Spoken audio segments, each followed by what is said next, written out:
तो उत्तर प्रदेश डीएलएड परीक्षा को लेकर एक बहुत बड़ी खबर सामने आई है। एक पेपर लीक घोटाला। आज हम इसी मामले को पूरी तरह से समझने की कोशिश करेंगे कि आखिर हुआ क्या, ये सब कैसे हुआ और हाँ, इसका हजारों छात्रों के भविष्य पर क्या असर पड़ने वाला है। तो अब जो सबसे बड़ा सवाल सबके मन में है वो ये है कि क्या डीएलएड अक्टूबर 2025 की परीक्षा रद्द हो जाएगी।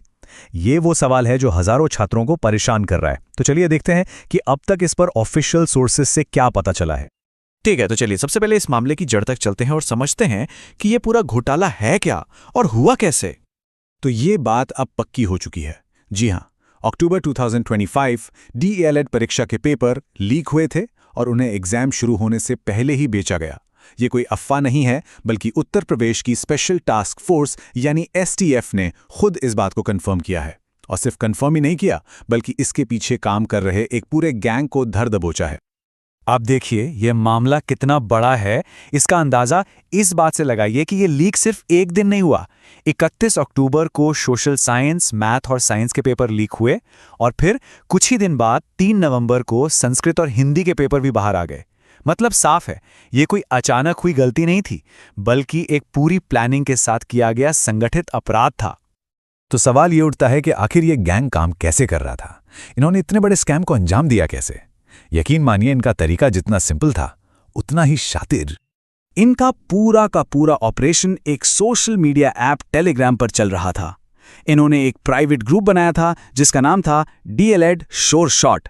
टेलीग्राम की प्राइवेसी फीचर्स का फायदा उठाकर ये लोग अपना ये गैर कानूनी काम बड़े आराम से चला रहे थे और किसी को कानो कान खबर भी नहीं थी। और कीमत क्या थी? हर एक छात्र से हर एक लीक पेपर और उसकी आंसर की के लिए वसूले जा रहे थे पूरे 3,500 रुपए। आप सोच सकते हैं कि कितना बड़ा और मुनाफे वाला धंधा बन गया था। तो इनका काम करने का तरीका बड़ा सीधा सा था। पहला स्टेप, एक प्राइवेट टेलीग्राम ग्रुप बनाओ। दूसरा, छात्रों से 350 रुपए पेमेंट लो। और तीसरा, एग्जाम शुरू होने से ठीक 30 मिनट पहले पेपर भेज दो।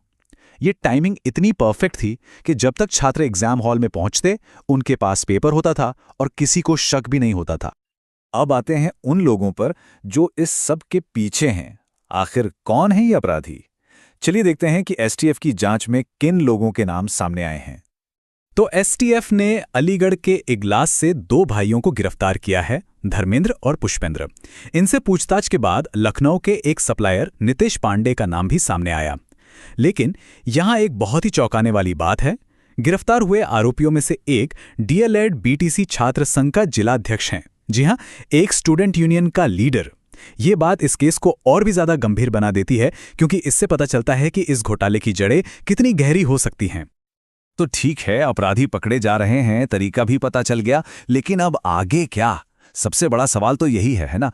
उन लाखों छात्रों का क्या होगा जिन्होंने इस परीक्षा के लिए महीनों, शायद सालों मेहनत की है? देखिए, जांच अभी खत्म नहीं हुई है। एसटीएफ अभी भी इस गैंग के बाकी सदस्यों, खासकर मेन सप्लायर की तलाश में जुटी हुई है। कोशिश यही है कि इस पूरे नेटवर्क का पर्दाफाश हो और कोई भी अपराधी बचने ना पाए। और अब वो सबसे जरूरी जानकारी जिसका सब इंतजार कर रहे हैं। परीक्षा नियामक प्राधिकारी यानी पीएनपी प्रयागराज की तरफ से परीक्षा को रद्द करने या फिर से करवाने को लेकर अभी तक कोई भी ऑफिशियल अनाउंसमेंट नहीं की गई है। मतलब फिलहाल स्थिति साफ नहीं है और एक अनिश्चितता बनी हुई है। तो आखिर में ये पूरा मामला हमें एक बड़े सवाल के साथ छोड़ जाता है। ये सिर्फ एक पेपर लीक की घटना नहीं है, ये हमारे एजुकेशन सिस्टम की एक बड़ी कमजोरी को दिखाता है।